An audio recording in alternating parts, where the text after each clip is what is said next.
Hi, Namaste. Welcome back all of you to my channel. My name is Pallavi Parihar and today we are up with the part 3 of your revision video series. Yes, my dear students, I hope all of you are doing super fantastic at your place और अभी तक का जो हम revision complete कर चुके हैं हमारे 2 पार्ट का आपके कंपनी लॉ के पेपर का, यानी कि सेक्शन नंबर 96 से लेकर के तो 105 तक वो आप सभी लोगों ने अपने लेवल पर भी कंप्लीट कर लिया होगा and I am sure that bye now ये सारे सेक्शंस आपने बहुत अच्छे से कवर कर लिए होंगे। चलिए, तो अब बारी आती है आज के सेशन की, हमारे तीसरे पार्ट की and today we are going to discuss on 6 sections. हाँ जी बच्चों, आज हम 6 सेक्शंस पर डिस्कशन करने वाले हैं जो कि सेक्शन नंबर 106 से स्टार्ट होगा। चीजें आपके सामने स्क्रीन पर है। 106, 7, 8, 9, 10 और 11 ये 6 सेक्शंस आज हम डिस्कस करने वाले हैं। रीजन बीइंग, ये सारे सेक्शंस मेंबर्स के वोटिंग राइट्स और किस तरह से वो मीटिंग में वोट एक्सरसाइज करते हैं पर आधारित है। तो let's begin up with the things. अपनी चीजों के साथ आगे बढ़ते हैं। सेक्शन 106 जो कि कंपनी के मेंबर्स के वोटिंग राइट्स पर रिस्ट्रिक्शंस के संबंध में दिया गया है। सेक्शन 106 बड़ा क्लियरली हमसे ये कहता है कि articles of any company may provide that any member will not be eligible to exercise the voting rights in the company in respect of the shares that are registered in his or her name in case there is call money or certain other sums that remains unpayable on those shares, या फिर company के द्वारा उन shares पर लीन exercise कर लिया गया है। ठीक है, सेक्शन 106 आपसे क्या कह रहा है? एक रिस्ट्रिक्शन लगाता है और ये कहता है कि कंपनी अपने आर्टिकल्स में, कोई भी कंपनी हो, पब्लिक हो चाहे प्राइवेट हो, अपने आर्टिकल्स में ये लिख सकती है कि इन केस अगर उसके मेंबर्स के कॉल्स मनी अनपेड है, यदि पैसा शेयर्स पर कॉल मनी के नाम से नहीं पे करा गया, शेयर्स अगर पेड अप नहीं है फुल्ली, तो ऐसी स्थिति में, या फिर in case of the company exercising a right or lien on the shares, ऐसे शेयर्स के होल्डर्स, ऐसे शेयर होल्डर्स कंपनी में वोट नहीं डाल सकते हैं। और इसके अलावा there is no other circumstance, you can see that highlighted in that red coloured line, no other circumstance or ground जहां पर कंपनी अपने मेंबर्स के वोटिंग राइट्स को रिस्ट्रिक्ट कर। समझ रहे हैं इतना बहुत अच्छे से बच्चों? ठीक है, we are continuing it from our last session. हम सेक्शन 105 तक अपने पिछले सेशन में कवर अप कर चुके थे and then reminding you in case you have skipped on with that, अगर आप उस चीज से स्किप ऑन कर चुके हैं तो कमेंट डिस्क्रिप्शन बॉक्स में नीचे मैंने उसका लिंक डाला है। नीचे दिए गए डिस्क्रिप्शन बॉक्स में आपको पिछले 2 सेशन का लिंक मिल जाएगा। तो अगर कोई पार्ट स्किप हुआ है या आप पहली बार इस सेशन को सुन रहे हैं तो पहले उन दोनों सेशंस को कवर अप कर लीजिए and then we'll move ahead with this. 106 में बस इतना ही। ये नहीं कि पिछले 2 सेशंस जो हैं उनका लिंक आपको नीचे डिस्क्रिप्शन बॉक्स में मिलने वाला है। ये कि मेंबर्स के राइट्स कंपनी रिस्ट्रिक्ट कर सकती है only on these 2 grounds. Apart from that members के वोटिंग राइट्स पर कोई रिस्ट्रिक्शन नहीं है। तो अब मेंबर्स वोट कैसे डालते हैं या मेंबर्स कंपनी में वोट किस तरह से करते हैं, इन तरीकों पर हम आगे बढ़ते हैं। जहां पर सेक्शन 107 में जो हमें पढ़ना है वो है show of hand. Show of hand company की जनरल मीटिंग्स में वोट डालने का सबसे कॉमन तरीका होता है। सबसे कॉमन तरीका, see I have mentioned that very clearly for you, this is the most common way in which any resolution is being put to vote. जब भी कोई रेजोल्यूशन चेयरमैन प्रपोज करता है तो उस पर वोटिंग का सबसे पहला और सबसे कॉमन तरीका होता है शो ऑफ हैंड, यानी जो भी मेंबर्स उस रेजोल्यूशन को जो चेयरमैन ने प्रपोज करा है, रीड करा है, यदि सेकंड करते हैं तो फिर ऐसी स्थिति में वो अपने हाथ ऊंचे कर सकते। ठीक है, हाँ, लेकिन ये सिर्फ तब तक है unless a poll is being demanded by certain number of persons, जो कि 109 में दिया गया है। अगर पोल का डिमांड हो जाता है तो फिर पोल होगा, शो ऑफ हैंड नहीं होगा। और या फिर कंपनी के ऊपर इलेक्ट्रॉनिक मींस से वोट कराने की कंडीशंस अप्लीकेबल थी, यानी 108 अप्लीकेबल था, और यदि 108 अप्लीकेबल है तो फिर 107 अप्लीकेबल नहीं होगा। So 107 is the default way of voting, that is show of hands. But if a poll is demanded, तो शो ऑफ हैंड से वोट होने के बाद भी पोल डिमांड करके सेम रेजोल्यूशन पर हम पोल से वोट करवा सकते हैं एज पर 109। और अगर कंपनी पर 108 अप्लीकेबल है, यानी इलेक्ट्रॉनिक मीन से वोटिंग कराना है, तो फिर शो ऑफ हैंड वहां पर नहीं होगा, इलेक्ट्रॉनिक मीन्स से ही वोट कास्ट करा जाए। ठीक है, जैसे ही शो ऑफ हैंड्स हो जाता है, चेयरमैन रिजल्ट डिक्लेयर कर देते हैं, और जहां चेयरमैन ने रिजल्ट डिक्लेयर करा, that is in itself a conclusive evidence कि रेजोल्यूशन पुट टू वोट हुआ था और वो पास हो चुका है। We are not required to give any other proof. No proof of number of votes casted in favor of and against the resolution is required. आखिरी line page की मैंने पढ़ी, और ये है पूरा 107 शो ऑफ हैंड। बहुत छोटा सा है, 2 लाइन का सेक्शन। समझते चल रहे हो ना बच्चों इतना? अच्छा, एक और चीज, वी आर बिलीविंग कि ये रिविजन है ना, and even you are believing कि ये रिविजन है, क्योंकि ये रिविजन है, और रिविजन है का मतलब ये सब चीजें हम सिर्फ रिवाइज कर रहे हैं, अज्यूमिंग कि एक बार आप इन्हें पढ़ चुके हैं। अगर हम इन्हें रूटीनल या रेगुलर सेशंस में पढ़ते हैं तो वो सब चीजें जो हम एक घंटे के या 45 मिनट के सेशंस में ले रहे हैं, वो यूजुअली 15-20 दिन के सेशंस में जाती। ये चैप्टर रूटीनल क्लासेस में उतना ही टाइम लेता है। So this is just a revision for you. This is just a revision intended for your upcoming examinations. इसीलिए हम इसे रिविजन की तरह जल्दी जल्दी रिवाइज करते हुए आगे बढ़ रहे हैं। और अब आगे बढ़ते हुए बारी आती है आपके दिन के तीसरे section, restriction 106, common default way of voting 107। अब बारी आएगी 108 की। 108 section 108 that talks about voting through electronic means. Voting through electronic means, जो कि कंपनीज एक्ट जब 2013 में आया था के अंतर्गत इंट्रोड्यूस हुआ नया प्रोविजन। इलेक्ट्रॉनिक मीन्स से वोट कास्ट करना, सारे इसके अरेंजमेंट्स करना, ये सब चीजें वो हैं जो कि नए कंपनी एक्ट में ऐड हुई थी। Companies management and administration rules जो चैप्टर है का रूल नंबर 20 हमें यहाँ पर साथ में पढ़ना है, ये ध्यान रखिए। रिमेंबर पिछले सेशन में पढ़ा था, नोटिस बाय ई मीन्स में रूल 18 आया था, है ना?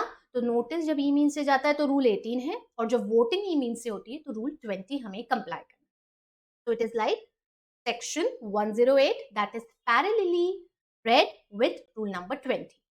क्या है इनके पॉइंट्स, क्या क्या चीजें हैं जो हमें यहाँ पर पढ़ना है, चलो उसे एक बार अपन समझते हैं। ओके, ठीक है बच्चों, चलिए तो आगे बढ़ते हुए अब हमें क्या क्या कंडीशंस कंप्लाई करना है, या कैसे ई वोटिंग से हम वोटिंग कराते हैं, उस पर आने से पहले एप्लीकेबिलिटी और नॉन एप्लीकेबिलिटी समझ लो। मीनिंग क्या है ये तो आपने देख लिया, ये भी ध्यान रखना मेंबर्स, ई वोटिंग से जब वोट डालते हैं तो इसका ये मतलब नहीं है कि वो मीटिंग में आ नहीं सकते। मीटिंग होगी, मेंबर्स मीटिंग अटेंड भी कर सकते हैं, जस्ट दैट अगर पहले वोट डाल लिए तो अब वोट नहीं डाल। हाँ, ई मीन से वोट नहीं डाले तो कंपनी मीटिंग के दौरान भी वोटिंग की फैसिलिटी देती है कि आप वो काम वहां भी कर सकते। बट सवाल ये है कि किस पर ये प्रावधान अप्लीकेबल है और किस पर ये अप्लीकेबल नहीं है। Two major headings, applicability and the non applicable. Section 108 हर उस कंपनी पर अप्लीकेबल है जो कि किसी भी recognised stock exchange in India पर लिस्टेड है और जिसके सदस्यों की संख्या 1000 या उससे ज्यादा है। Every company whose shares, equity shares, are listed on a recognized stock exchange, and all companies having 1000 or more members. 1000 or more members. इन सभी तरह की कंपनीज पर ई वोटिंग मैंडेटरी। हाँ, सर्टेन कंपनीज के लिए मैंडेटरी नहीं है, तो मैंने आपको नीचे नॉन अप्लीकेबिलिटी भी दी है। देखो नॉन अप्लीकेबिलिटी में लिखा है निजी कंपनीज पर ये चीज अप्लीकेबल नहीं होती है, और इंस्टीट्यूशनल इन्वेस्टर्स जो होते हैं या ऐसी एंटरप्राइजेस जो कि सेबी एलओडीआर रेगुलेशंस के चैप्टर 10 बी और सी में दिया है, उन पर भी ये नहीं। तो चैप्टर 10 बी और सी के जो इंस्टीट्यूशनल इन्वेस्टर्स होते हैं उनकी डिटेल्स हमारे एसएलसीएम के पेपर में कवर अप। तो ऐसी कंपनीज को यहाँ पर ई वोटिंग कराने की जरूरत नहीं। बाकी all those companies that are following in the above 2 criterias, यानी आप लिस्टेड हैं और एंड के साथ एक कंडीशन, आप लिस्टेड हैं एंड मेंबर्स इज 1000 और मोर, तो आपको ई वोटिंग करा। अब भैया कैसे कराते हैं, प्रोसीजर इसमें क्या इन्वॉल्व होता है, क्या क्या कंडीशंस इसमें पूरी करनी होती है। तो सबसे पहले नोटिस जाएगा, उसका पब्लिकेशन होगा, स्क्रूटनाइजर्स का अपॉइंटमेंट होगा, उसके बाद मीटिंग होगी, मीटिंग में अगर वोट डालना है तो वहां वोट पड़ेंगे, स्क्रूटनाइजर्स वोट लॉक करके अपनी रिपोर्ट तैयार करेगा, चेयरमैन को हैंड ओवर करेगा, चेयरमैन डिक्लेरेशन कर देगा। ऐसे 5 से 7 स्टेप्स में ये पूरा प्रोसेस छूटा हुआ है। थोड़े से डिटेल्स के साथ उठाते हुए, पहला स्टेप सबसे पहले नोटिस, हर मीटिंग के लिए सबसे ज्यादा इंपॉर्टेंट चीज है। मीटिंग को वैलिडली कॉल या कन्वीन करने के लिए नोटिस जरूरी था, ये हमने पढ़ा अपने पिछले सेशन में, ठीक है। तो यहाँ पर भी क्योंकि हम मीटिंग कॉल कर रहे हैं तो हमें क्या करना है, नोटिस देना है। वोटिंग होगा ई मीन्स से, मीटिंग के पहले हो जाएगा, फिर मीटिंग होगी, बट जो नोटिस जाता है ना उस मीटिंग का, उसमें हम ये क्लियरली बताते हैं कि हम ये फैसिलिटी प्रोवाइड कर रहे हैं और मेंबर्स ई मीन से वोट डाल सकते हैं। और साथ ही साथ अगर वो ई मीन से नहीं डालना चाहते तो वो मीटिंग अटेंड करके वहां डाल सकते हैं। और ये भी बताना पड़ेगा कि अगर ई मीन से वोट डाल दिया तो फिर ऐसी स्थिति में मीटिंग में वोट नहीं डाल सकते, लेकिन मीटिंग अटेंड कर। तो ये सारी चीजें बताते हुए हमें अपना नोटिस देना है। इसके साथ साथ हम उस नोटिस में मीटिंग किस तरह से, वोटिंग किस तरह से होगी, क्या प्रोसेस है, कैसे आप अपना लॉगिन आईडी, पासवर्ड ये सब कंपनी से प्राप्त कर सकते हैं, वोटिंग कब कमेंस होगी, टाइम शेड्यूल क्या होगा, शुरू कब होगा, खत्म कब होगा, ये सारी डिटेल्स हम नोटिस में। और साथ ही साथ, इसके साथ ही साथ हम उसी नोटिस का एक एडवर्टाइजमेंट भी दे देते हैं। We give a public notice by way of an advertisement immediately after dispatching the notice. जहां नोटिस निकला 21 क्लियर डेज पहले जाता है ना, जहां नोटिस निकला इमीडिएटली हमें न्यूज़पेपर में एडवर्टाइजमेंट भी देना है, ये बताते हुए कि हम आने वाली मीटिंग के संबंध में वोटिंग ई फॉर्म में कराने वाले। ये भी 21 क्लियर डेज पहले ही चला जाना चाहिए, एक वर्नैक्युलर यानी कि क्षेत्रीय या लोकल लैंग्वेज के न्यूज़पेपर में और एक इंग्लिश लैंग्वेज की न्यूज़पेपर। सारे मेजर वर्ड्स हाईलाइटेड हैं आपके लिए स्क्रीन पर, आप साथ साथ में बहुत अच्छे से पढ़ते समझते जा रहे होंगे, आई एम बिलीविंग। ठीक है, तो ये जो एडवर्टाइजमेंट दे रहे हो इसमें आपको फिर से वही सब चीजें बताना है जो आपने नोटिस में भी दे दी थी। वोटिंग कब कमेंस होगी, कब खत्म होगी, कट ऑफ डेट सबसे ज्यादा इंपॉर्टेंट, कट ऑफ डेट, क्योंकि ये वो तारीख होती है जिस तारीख पर अगर आपका नाम आरओएम में तो आप वोट डालने के लिए एलिजिबल है। If your name is present in the register of members then only you will cast the vote. और सबसे ज्यादा इंपॉर्टेंट चीज, ये डेट कब की होगी, तो देखिए वहां आगे ब्रैकेट में मैंने आपको इसका एक्सप्लेनेशन दिया है, this shall be a date not earlier than 7 days prior to the date that is fixed for the meeting। Meeting से 7 दिन पहले से पहले ना, यानी मीटिंग और 7 दिन इसके बीच की कोई भी डेट कट ऑफ हो, तो वो भी हम एडवर्टाइजमेंट में बताएंगे ताकि जिसका नाम आरओएम में कट ऑफ पे है वही वोट डाल पाएगा। डिस्क्लेमर दे देंगे कि इस डेट के बाद किसी का नाम एंटरटेन नहीं होगा आरओएम में, और जिसका नाम है वोट से वोट डालेगा। वोट डालने के बाद अगर आप मीटिंग अटेंड करते हैं तो वहां वोट नहीं डाल पाएंगे, ये भी हम बता देंगे। एक बार वोट डालने के बाद वोट ब्लॉक हो जाता है, दोबारा से सेम इलेक्ट्रॉनिक प्लेटफॉर्म पे दोबारा से वोट कास्ट नहीं हो सकता। ठीक है, हम कंपनी की वेबसाइट का कंप्लीट एड्रेस देंगे और वो एजेंसी जिसकी हम हेल्प लेते हैं ई वोटिंग में, यूजुअली हम एनएसडीएल सीडीएसएल का हेल्प लेते हैं, तो हम उनका भी यहाँ पर कंप्लीट डिटेल्स प्रोवाइड करेंगे, website address and any one authorized person of the company who shall be the grievance handling and responsibly answering to all those grievances officer की हमें डिटेल देना है। मोस्ट ऑफ द टाइम ये हमारा company secretary ही होता है, तो हमें name, designation, address, email ID और फोन नंबर देना है उस पर्सन का जो ई वोटिंग से संबंधित मेंबर्स के सारी शिकायतों को सुनेगा, जो उनको प्रॉब्लम्स आ रही है, जो उनकी क्वेरीज है, उन सबको वो आंसर। नोटिस चला गया, हाथों हाथ उसका पब्लिकेशन हो गया न्यूज़पेपर। ठीक है, अब क्या होगा, अब स्क्रूटनाइजर का अपॉइंटमेंट। बोर्ड ऑफ डायरेक्टर्स एक स्क्रूटनाइजर को अपॉइंट करते हैं जो पूरे के पूरे प्रोसेस ऑफ ई वोटिंग को स्क्रूटनाइज करेंगे। ये scrutiniser most of the time practising company secretary या चार्टर्ड अकाउंटेंट्स या फिर इवन कॉस्ट अकाउंटेंट्स हो सकते हैं, एडवोकेट्स हो सकते हैं, बस they should not be in the employment of the company.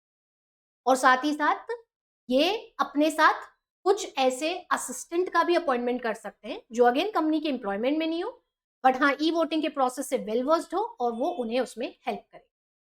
ठीक है, ये हो गया स्क्रूटनाइजर का।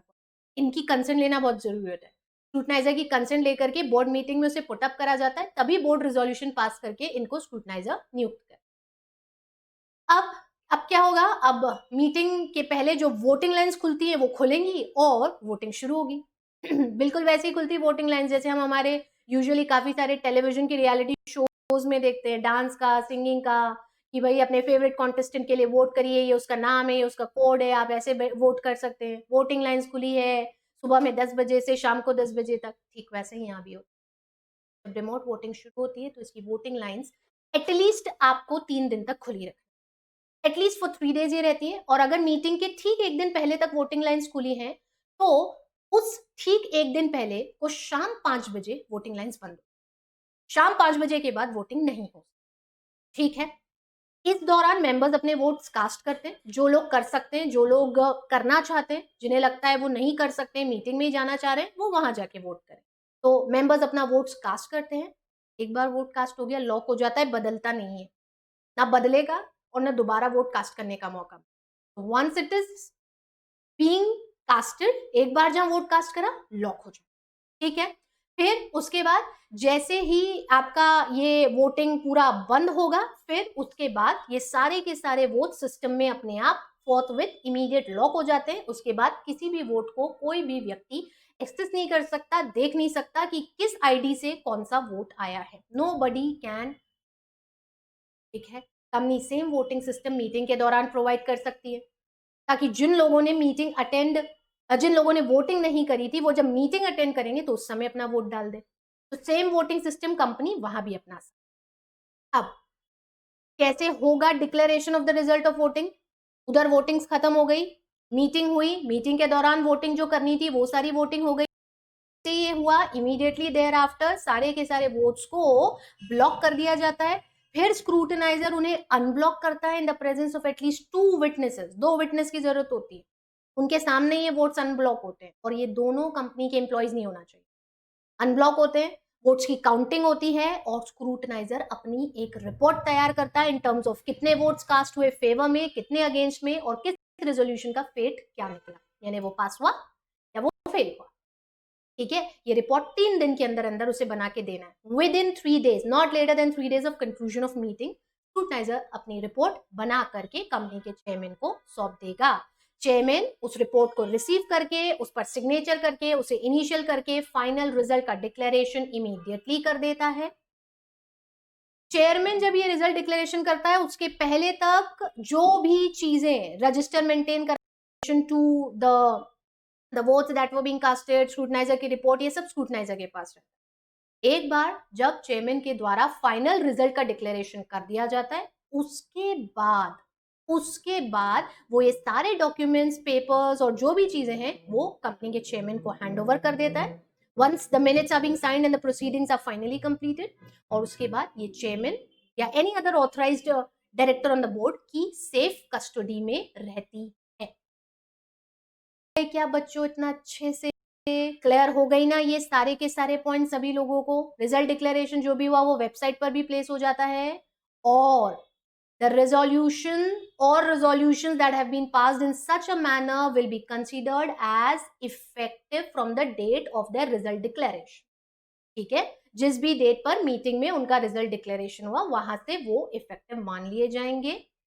इस तरह से आप करते हो वोटिंग थ्रू इलेक्ट्रॉनिक मीन्स। ये हुआ आपका एक और सेक्शन। अब लकीली जब हम आगे बढ़ते हैं ना, तो आगे के पॉइंट्स में, यानी कि पोल में हमें काफी सारे पॉइंट्स, पोल में, पोस्टल बैलेट में काफी पॉइंट्स सिमिलर मिलते हैं, तो अब हमें ज्यादा समय नहीं लगेगा इसे कवर अप करने में।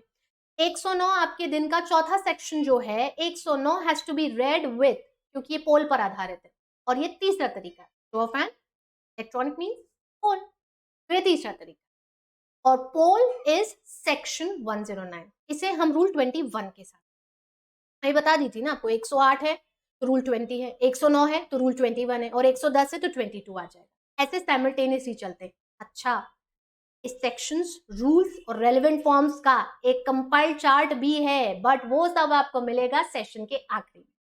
I know you might be expecting कि ये सब चीजें तो मैडम शुरू में दे देते तो ज्यादा अच्छा रहता, बट अगर सारी चीजें शुरू में ही मिल जाती तो इतना सारा रिविजन कहाँ करते आप, कहाँ चीजों को रिवाइज करने का पेन उठाते हैं। इंपॉर्टेंट तो वही ना कि हम पहले सब रिवाइज करें और फिर आखिरी में एक समरी, एक क्रक्स निकाल लें, ठीक है। तो वो सब चीजें आप तक पहुंचेंगी जल्द ही। फिलहाल में यहाँ आगे बढ़ते हुए, अब पोल क्या होता है? पोल मीटिंग के दौरान होता है, जैसे शो ऑफ हैंड मीटिंग में होता है, इलेक्ट्रॉनिक मीन्स वोटिंग पहले ही हो जाता है, मीटिंग से पहले। पोल मीटिंग में होता है, मीटिंग में। अब मीटिंग में वोट डालने का सबसे कॉमन तरीका अपन ने क्या पढ़ा था 107 में? Show of hand. Chairman propose करता है, जो भी फेवर में है वो हैंड्स पुट अप कर देते हैं, और रिजोल्यूशन पास या फेल क्या हुआ है वो डिक्लेयर हो जाता है। But at any point of time, as per section 109, before or after the declaration of result of any voting by show of hand, poll can be demanded. यानी show of hand होने से पहले भी पोल demand हो सकता है, show of hand हो जाने के बाद, रिजल्ट डिक्लेरेशन के बाद भी पोल डिमांड हो सकती है। सर्टेन नंबर ऑफ मेंबर्स यदि इसकी डिमांड पुट अप करें तो ये करा जा सकता है। अच्छा, सर्टेन नंबर ऑफ मेंबर्स की डिमांड पर भी हो सकता है और चेयरमैन इसे स्योमोटो भी कर सकता है।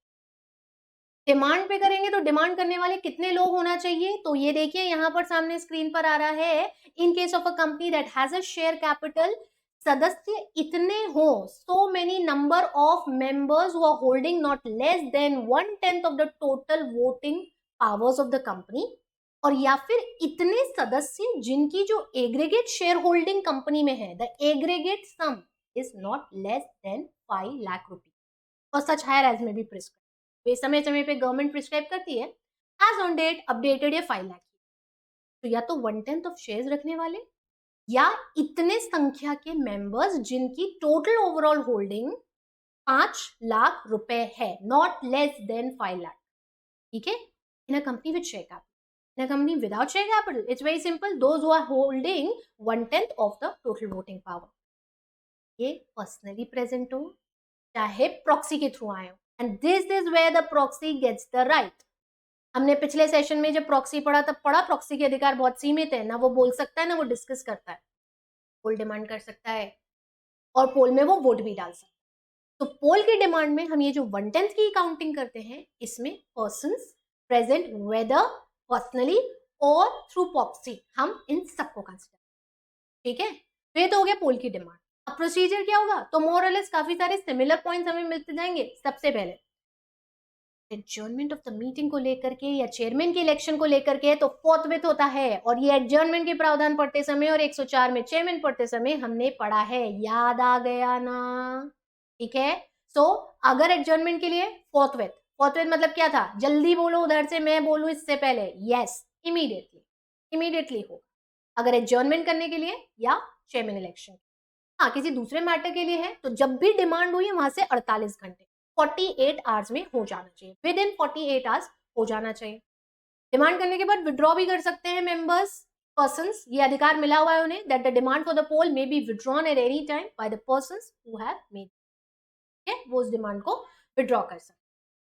अब जब डिमांड होगी तो चेयरमैन क्या करेगा, डेफिनेटली अभी स्क्रूटनाइजर चाहिए, तो सबसे पहला काम होगा कि चेयरमैन एक स्क्रूटनाइजर अपॉइंट करेगा। वन और more scrutinisers who are not in the employment of the company will be appointed, usually practising company secretaries और चार्टर्ड अकाउंटेंट्स और कॉस्ट अकाउंटेंट्स या एडवोकेट्स का अपॉइंटमेंट यहाँ होता है। ठीक है, इन्हें कंपनी का रजिस्टर ऑफ मेंबर्स और इन केस यदि कुछ भी रिप्रेजेंटेटिव्स को अपॉइंट करने के अथॉरिटी लेटर्स जो 112 और 13 में जाते हैं वो मिले तो वो सब इन्हें हैंड ओवर कर दिए जाएंगे मेंबर्स है बच्चों। फिर अब ये स्क्रूटनाइजर क्या करेंगे, ये इमीडिएटली पोल पेपर का अरेंजमेंट करेंगे जो वहां पर मीटिंग प्रीमाइसेस में ऑलरेडी सब करके रखा जाता है। पोल पेपर का फॉर्मेट MGT 12 है, मैनेजमेंट एंड एडमिनिस्ट्रेशन रूल्स का MGT 12, आपको इसका फॉर्मेट भी देखने मिलेगा, बट ये सब देखने के लिए आपको सेशन के आखिरी तक, इस सेशन नहीं मीटिंग्स के रिवीजन सेशन के आखिरी तक देखना पड़ेगा। ठीक है, तो स्क्रूटनाइजर्स क्या करेंगे, पोलिंग पेपर्स मेंबर्स में डिस्ट्रीब्यूट करेंगे जो MGT 12 में रहेगा, मेंबर्स उस पर अपना वोट कास्ट करेंगे और उसे हैंड ओवर कर देंगे इसे दोबारा से स्क्रूटनाइजर को, एक बैलेट बॉक्स में रख दिया जाता है। शेयर होल्डर्स हैं तो ऐसी स्थिति में सिर्फ जिसका नाम पहले आ रहा है उसे दिया जाता है, वो नहीं है तो उसके बिहाफ पे जो आया है हम उसे दे देंगे। जैसे ही सब मेंबर्स फुल पेपर पर अपना वोट रिकॉर्ड करके बैलेट बॉक्स में डाल देते हैं, उस बैलेट बॉक्स को सील कर दिया जाता है स्क्रूटनाइजर, फिर वो इसे अनलॉक कर बोलते हैं in the presence of, again वही पॉइंट है जो कि पिछले सेक्शन में पढ़े थे, presence of 2 witnesses, again not in the employment of the company. और फिर वोट्स की काउंटिंग करी जाती है, कितने फेवर में पड़े कितने अगेंस्ट में गए, इन सब की काउंटिंग होती है और एक कंप्लीट रिपोर्ट जिसका फॉर्मेट MGT 13 में होता है बना करके स्क्रूटनाइजर चेयरमैन को सौंप देता है, और इसके लिए उसे 7 दिन का समय मिलता है, 7 दिन का। अभी पिछले सेक्शन में देखा था 3 दिन थे, यहाँ पूरे 7 है, क्यों, क्योंकि भाई वो इलेक्ट्रॉनिक मीन्स से हुआ था, तो वहां सारी काउंटिंग भी इलेक्ट्रॉनिक मीन्स से होती है जो आसानी से हो जाता है, या मैनुअली एक एक बैलेट पेपर खोलना पड़ता है, एक एक चिट्ठी खोलना पड़ती है, देखना पड़ता है कि किसका क्या रिस्पॉन्स है, फिर रिपोर्ट बनती है। तो वो ईयर वी हैव गिवन 7 दिन मिलते हैं स्क्रूटनाइजर को अपनी रिपोर्ट बना के चेयरमैन को सबमिट करने। ऐसी रिपोर्ट आती है, चेयरमैन रिजल्ट का डिक्लेरेशन कर देता है, and the result of the poll shall be deemed to be the decision of the meeting on the resolution. फिर किसने हाँ बोला किसने ना बोला वो सब चीजों का इंपॉर्टेंस खत्म, रिजल्ट फाइनली डिक्लेयर हो जाता है, whether the resolution is being passed or the resolution is failed, that is lost. And this is where section 109 gets completed.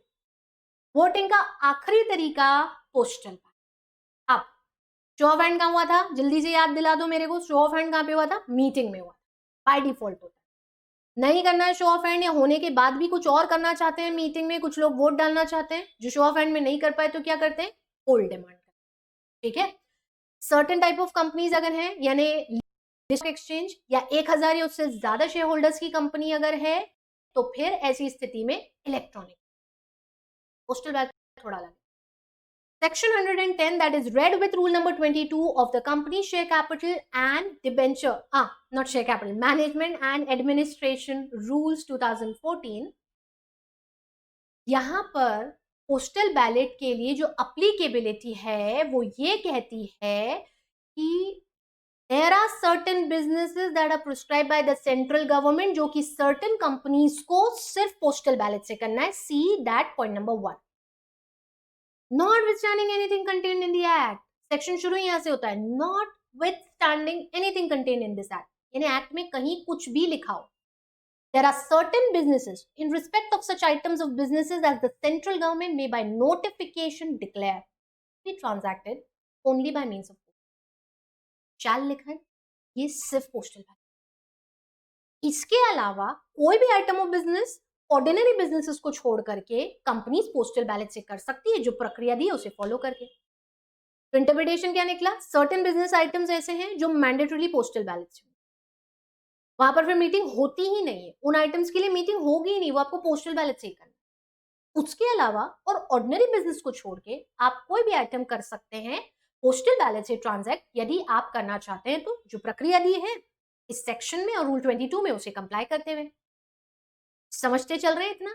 लेकिन सर्टेन कंपनीज के केस में ये चीज अप्लीकेबल नहीं होगी. सर्टेन कंपनीज के केस में ये अप्लीकेबल नहीं है. कहां पोस्टल बैलेट नहीं होता, कहां अप्लीकेबल नहीं है पोस्टल बैलेट, जहां इलेक्ट्रॉनिक मीन्स अप्लीकेबल है. क्योंकि इलेक्ट्रॉनिक मीन्स पोस्टल बैलेट का नया वर्जन ही तो था. फिर पोस्टल बैलेट में हम क्या करते थे, हम बैलेट फॉर्म घर बेचते हैं आपके, अपना वोट रिकॉर्ड करो हाँ या ना का, फिर उसके बाद वापस उस बैलेट पेपर को कंपनी के पास भेज. अब हम ईमेल से वोट डाल देते हैं, वो भी घर बैठे डालते हैं लेकिन इलेक्ट्रॉनिक फॉर्म से. कम समय, कम खर्च, कम मेहनत में हो जाती है चीजें. तो अगर कहीं इलेक्ट्रॉनिक मीन्स लग रहा है, यानी किसी कंपनी पर 108 की एप्लीकेबिलिटी आ रही है और वो ऐसा काम करना चाहती है जो 110 के दायरे में आता है, तो फिर वो बैलेट प्रोसेस से नहीं करेगी, वो करेगी ई मीन्स से. वो समझ रहे हो ना. I am repeating back this statement. यदि किसी कंपनी पर 108 एप्लीकेबल, जैसे मानिए मेरी कंपनी लिस्टेड कंपनी है and I have 1500 share holder, मतलब 108 एप्लीकेबल. और अब मैं एक ऐसा काम करना चाहती हूँ जिसके लिए सेंट्रल गवर्नमेंट ने 110 में कहा है कि सिर्फ पोस्टल बैलेट से होता है. For example buyback under 60. तो अब मैं बायबैक करना चाह रही हूँ, बट ये पोस्टल बैलेट से नहीं होगा, ये होगा ई मीन से, क्योंकि मुझ पर 108 लगा. हाँ, ऑन द अनदर हैंड अगर मैं एक अनलिस्टेड कंपनी होती और मेरे 750, 800, 900 कुछ ऐसे शेयर होल्डर्स, पोस्टल बैलेट से ही करूंगी. तो जहाँ 108 एप्लीकेबल है वहां 110 नहीं लगेगा. दूसरी चीज, 1 पर्सन कंपनी और companies having members up to 200, यानी प्राइवेट कंपनी. 1 पर्सन कंपनी में एक ही तो मेंबर है यार, काहे का पोस्टल बैलेट. और प्राइवेट कंपनीज में क्योंकि नंबर ऑफ मेंबर्स लिमिटेड है इसलिए भी पोस्टल बैलेट नहीं होता. बैलेट वहां चाहिए होता है जहां पर नंबर ऑफ मेंबर्स बहुत सारे. तो फिर ऐसी स्थिति में इंपॉर्टेंट बिजनेस ट्रांजैक्शंस को डिस्कस करने के लिए मेंबर्स को बुलाने से ज्यादा बेहतर ये है कि हम रिजोल्यूशन उनके घर तक पहुंचा दें. और यही पोस्टल बैलेट का लॉजिक था. प्राइवेट कंपनी में इसकी नीड नहीं है. ये हुई एप्लीकेबिलिटी, नॉन एप्लीकेबिलिटी. अब क्या है वो मैंडेटरी बिजनेस आइटम्स जो कि गवर्नमेंट ने प्रिस्क्राइब करे, वो हमारे लिए जानना सबसे ज्यादा जरूरी है. What are those mandatory business items जिसके ऊपर सिर्फ पोस्टल बैलेट होता है. बड़े सिंपल, साधारण, आसान से पॉइंट है. सबसे पहले शुरुआत होती है alteration of the object clause of the company. Memorandum के ऑब्जेक्ट क्लॉज को अगर आप ऑल्टर करना चाहते हैं तो ये सिर्फ पोस्टल बैलेट से होगा. ठीक है. हाँ, इन केस अगर आप 13 के एग्जिस्टेंस में आने से पहले की कंपनी है तो पुराने एक्ट में ऑब्जेक्ट क्लॉज में मेन ऑब्जेक्ट क्लॉज जो ऑल्टर करना है पोस्टल बैलेट. ठीक है. आप अपने आर्टिकल्स ऑफ एसोसिएशन को इस तरह से ऑल्टर करना चाहते हैं कि या तो आप ऐड कर रहे हैं या डिलीट कर रहे हैं वो रिस्ट्रिक्शंस जो प्राइवेट कंपनीज पे लगते हैं, यानी सेक्शन 2 क्लॉज 68 में, तो पोस्टल बैलेट। यदि आप अपने रजिस्टर्ड ऑफिस को चेंज करना चाहते हैं outside the local limits of any city, town, village, CTV, तो फिर ऐसी स्थिति में as per section 12 sub section 5 आपको पोस्टल बैलेट करना पड़ेगा। जबकि कंपनी ने प्रोस्पेक्टस रेस करके कुछ फंड्स उठाए थे और उसमें कुछ अनयूटिलाइज बच गया, ठीक है, आपने अपने ऑब्जेक्ट क्लॉज में कुछ ऑब्जेक्ट्स बता रखे थे, अब आप प्रोस्पेक्टस इश्यू करते हैं, फंड्स रेस करते हैं, कुछ अनयूटिलाइज अमाउंट बच गया, पड़ा हुआ है वो, और उस दौरान आप अपने उन ऑब्जेक्ट्स को ही बदलना चाह रहे हैं जिन ऑब्जेक्ट्स के भरोसे में प्रोस्पेक्टस पढ़ के लोगों ने पैसा लगाया था। तो इसके लिए फिर आपको पोस्टल बैलेट करना पड़ेगा एज पर सेक्शन 30, ठीक है। Excuse me. फिर शेयर्स विद डिफरेंशियल राइट्स, यदि सेक्शन 43 में रेस करना चाहते हैं shares with differential rights as to voting और dividend, equity shares with differential voting rights, dividend rights, section 43, या इक्विटी शेयर्स के राइट्स में वेरिएशंस करना चाहते हैं सेक्शन 48, सबके लिए आपको पोस्टल बैलेट करना पड़ेगा। 68 में बायबैक करना हो या 151 में स्मॉल शेयर होल्डर डायरेक्टर का अपॉइंटमेंट करना हो। सेक्शन 180 सबसेक्शन 1 की क्लॉज ए में होल और substantially the whole of the undertaking of the company बेचना हो, ये restrictions on the powers of board है, याद है ना। 179 is the powers of board and 180 is the restrictions on the powers of board, जहां अप्रूवल मेंबर्स से लगती है, तो ये अप्रूवल मेंबर्स से पोस्टल बैलेट से, ठीक है। एंड देन 186 के अंतर्गत यदि आप इंटर कॉर्पोरेट इन्वेस्टमेंट्स कर रहे हैं, यानी लोन्स दे रहे हैं, गारंटीज या सिक्योरिटीज प्रोवाइड कर रहे हैं, इन सब के लिए पोस्टल बैलेट लगता है। तो कुल मिलाकर के ये आपके वो 10 बिजनेसेस हैं जिनके लिए सिर्फ पोस्टल बैलेट से ही रेजोल्यूशन पास होंगे। Companies will never hold the channel. समझ गए बच्चे इतना सब लोग? अब प्रोसीजर क्या होगा? लकीली प्रोसीजर फिर वही ई मीन्स और पोल से मिलता जुलता रहेगा, मतलब यहाँ भी स्क्रूटनाइजर्स होते हैं, रिपोर्ट होती है, काफी सारे पॉइंट सेम मिलते। सबसे पहले जाहिर सी बात है मीटिंग का नोटिस जाता है, ठीक है, मीटिंग का नोटिस जाता है, और आप बोल रहे होंगे मैडम मीटिंग तो होती नहीं, अभी तो बोली थी मीटिंग तो होती ही नहीं है, हम पोस्टल बैलेट से वोट करा रहे हैं। यार वोटिंग के लिए बैलेट फॉर्म्स भेजते हैं, उसके बाद रिजल्ट्स का डिक्लेरेशन करा जाता है, तो वो जो नोटिस है ना, उस नोटिस में हमको बताना पड़ता है कि हम आपको ये रिजोल्यूशंस भेज रहे हैं, इस पर आप अपने वोट्स कास्ट करिए, और उसके बाद जब हमारे पास स्क्रूटनाइजर की रिपोर्ट तैयार होगी तो फिर हम वहां पर मीटिंग के दौरान डिक्लेरेशन करेंगे, ठीक है। तो हमें ये नोटिस भेजना पड़ता है और उसके साथ ड्राफ्ट रेजोल्यूशन जाएगा, और उस समय में मेंबर्स को साथ में ये भी बताया जाएगा कि आपको ये रिजोल्यूशन यानी बैलेट फॉर्म्स पर अपनी असेंट या डिसेंट रिकॉर्ड करके कंपनी को within a period of 30 days लौटाना है। The date of dispatch of notice से 30 डेज के अंदर अंदर ये चीज कंपनी के पास वापस लौट के आ जानी चाहिए, because if it is not received it is treated as a no reply. No reply, highlighted lines, the last 2 lines in point number 1, देख रहे हैं ना आप, ठीक है। अब लेकिन यहाँ बारी आती है सेक्रेटेरियल स्टैंडर्ड की। सेक्रेटेरियल स्टैंडर्ड ने कुछ बड़े इंपॉर्टेंट पॉइंट बताए पोस्टल बैलेट को लेकर। क्या है वो पोस्टल बैलेट के पॉइंट्स? सेक्रेटेरियल स्टैंडर्ड 2 में क्विकली देखो।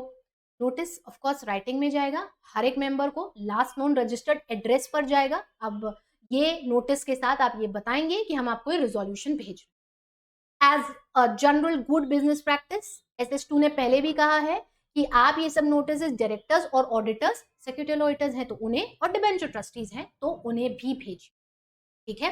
साथ में बैलेट फॉर्म जाएगा, वेबसाइट अगर है तो अपनी वेबसाइट पर इसकी डिटेल्स पुटअप कर दीजिए, और साथ ही साथ उस नोटिस में बताइए कि वो कौन से डेट, डे, टाइम और वेन्यू होंगे जहां रिजल्ट डिक्लेयर हो। अपने वेबसाइट पे दे रहे हैं तो वेबसाइट का कंप्लीट एड्रेस बता दीजिए, और किस डेट, डे पर या किस टाइम पर इस पर्टिकुलर वोटिंग से हुई जो भी रिजल्ट है उसका डिक्लेरेशन होगा, ये बता दीजिए, ठीक है। हाँ, अगर ई वोटिंग प्रोसीजर एप्लीकेबल है यानी 108 एप्लीकेबल है तो जो प्रोसेस वहां लगता है सब पूरा वही लगना है, ये सब नहीं पूरा वही लगेगा, 108 ही लगेगा। म्यूटेटिस मुटेंडिस एप्लीकेबल होगा। What does that mean? As it is, mutatis mutandis as it is applicable हो जाएगा, ठीक है बच्चों, समझते चल रहे हैं ना इतना? चलिए एक note, notice shall clearly specify that any member cannot vote both by post any voting and if he votes so, तो फिर ऐसी स्थिति में वोट इनवैलिड। ठीक है, नोटिस चला गया, रिजोल्यूशन के साथ चला गया, फिर एडवर्टाइजमेंट की बारी आती है। वैसे ही जैसा हमने 108 में भी करा था, तो इमीडिएटली एडवर्टाइजमेंट भी जाएगा, वही इंग्लिश और वर्नाक्युलर लैंग्वेज के न्यूज़पेपर में एटलीस्ट 21 क्लियर डेज बिफोर। साथ में क्या डिटेल्स जाएंगी भाई, यही कि हम पोस्टल बैलेट से बिजनेस ट्रांजैक्ट कर रहे हैं, नोटिस कब डिस्पैच हो चुके हैं वो डेट हमको बताना है, 30 डेज में मेंबर्स को लौटाना है, अदरवाइज इनवैलिड मान लेंगे। ठीक है, तो क्या वो डेट है कमेंसमेंट और एंडिंग ऑफ वोटिंग का, वो सारी चीजें, और रिजल्ट कब डिक्लेयर होने हैं उसका डेट टाइम वेन्यू हम बता देंगे। फिर साथ ही साथ हम ये बता देंगे कि इनकेस अगर किसी मेंबर को ये चीज नहीं मिली है, यानी अगर आपको बैलेट फॉर्म नहीं मिला है, तो आप कैसे उसकी डुप्लीकेट कॉपी प्राप्त कर सकते हैं, कहाँ से, कब, किस जगह से, वो सब चीजें हम बता देंगे।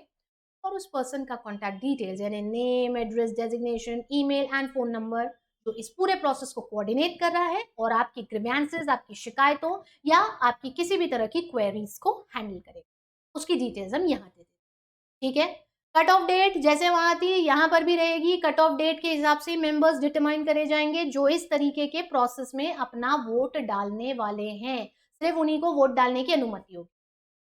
तो नोटिस हुआ जिसके साथ ड्राफ्ट रेजोल्यूशन चले गए, पब्लिकेशन हो गया न्यूज़पेपर में, स्क्रूटनाइजर अपॉइंट होंगे, वही वन और more to help the company in the process, not in the employment, CS और सीए और एचसीएमए और इवन एन एडवोकेट अपने साथ असिस्टेंट को अपॉइंट कर सकते हैं जो इन्हें हेल्प कर सकता है in the entire process, because जो वेल वर्स्ड हो उस प्रोसेस से। ठीक, सारे के सारे फॉर्म्स, डॉक्यूमेंट्स, रजिस्टर्स, इन सब की सेफ कस्टडी स्क्रूटनाइजर के खुद के पास रहती है। रजिस्टर वो खुद मेंटेन करता है, इलेक्ट्रॉनिकली कर सकता है, मैनुअली कर सकता है। और जब सारे बैलेट जो भी फॉर्म्स हैं जब वो रिसीव हो जाते हैं, वो फाइनली अपनी एक पूरी रिपोर्ट तैयार करता है। यहाँ भी उसे 7 दिन का समय दिया जाता है, एग्जैक्टली जैसे पिछले सेक्शन में आपने पढ़ा था। Point number E, scrutinizer shall submit his report as soon as possible after the last date of receipt of ballot forms but not later than 7 days there. Within 7 days वो अपनी report chairman को दे देगा। इसके बाद chairman result का declaration कर देगा। जिस डेट पर उस संबंध में मीटिंग हुई है वो रिजोल्यूशन की इफेक्टिव डेट मान ली जाएगी। मिनट साइन हो जाने के बाद सारे डॉक्यूमेंट्स, पेपर्स और रजिस्टर्स की कस्टडी स्क्रूटनाइजर के द्वारा चेयरमैन को सौंप दी जाएगी, जो बाद में उसकी रिस्पॉन्सिबिलिटी रखेगा। एक बार रिजोल्यूशन पोस्टल बैलेट से पास हो गया तो जैसे ई मीन्स में उसमें कोई चेंज नहीं आ सकता था, ऐसे यहाँ भी कोई चेंज उसमें पॉसिबल नहीं है। समझ गए हैं?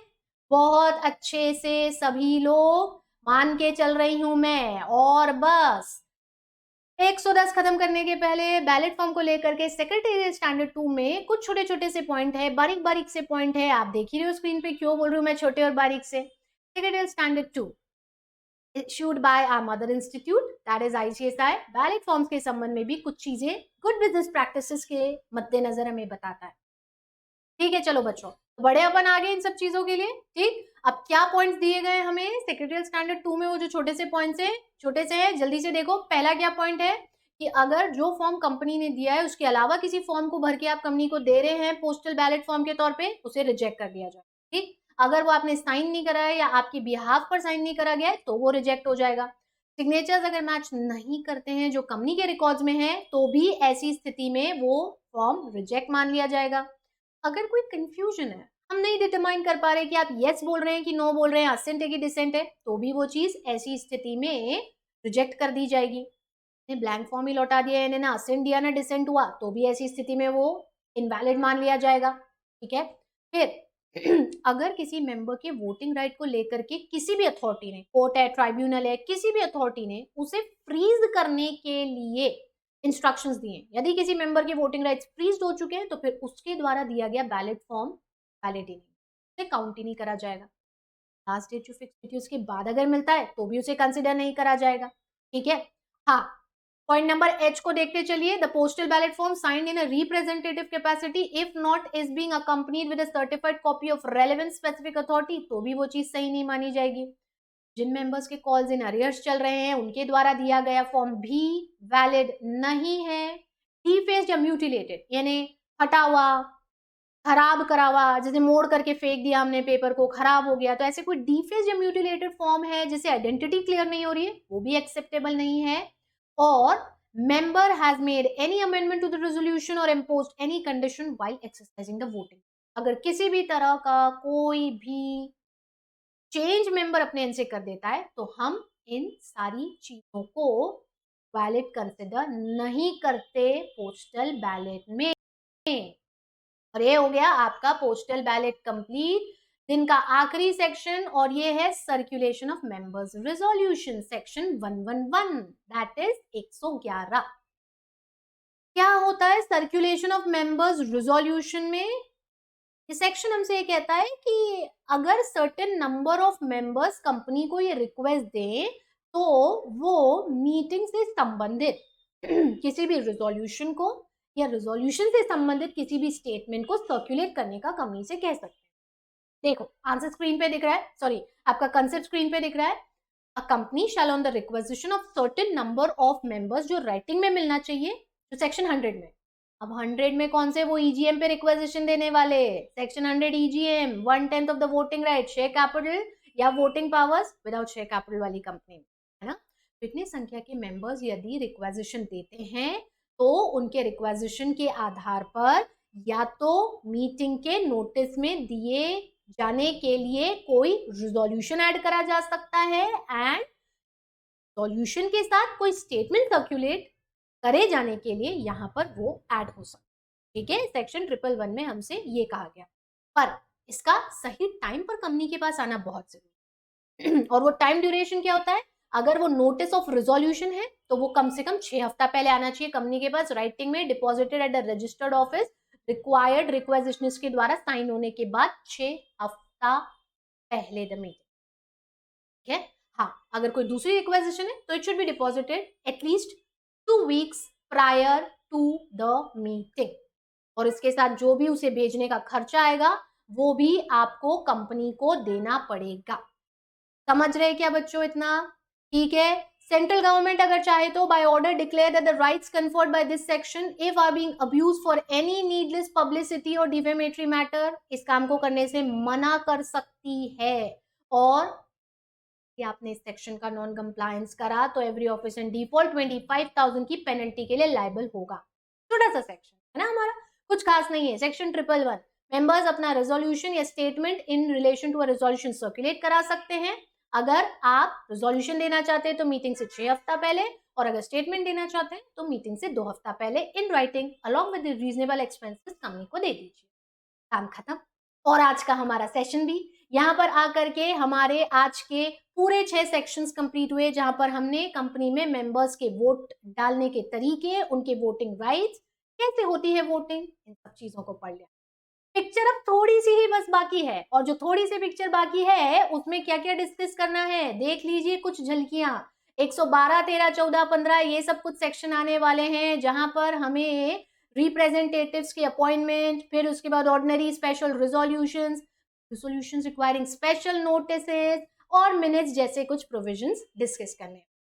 पर आज के लिए हम हमारी चीजों को यहीं स्टॉप करते हैं। आप अपने एंड पर इन्हें बहुत अच्छे से रिवाइज कर लीजिएगा। Do not forget to subscribe to the channel ताकि आपके कोई भी अपडेट्स स्किप ना हो। Do like the video, share, and in case you wish to contact to us, you can drop a comment in the comment box. See you soon in the next part. Thank you for listening. Namaste.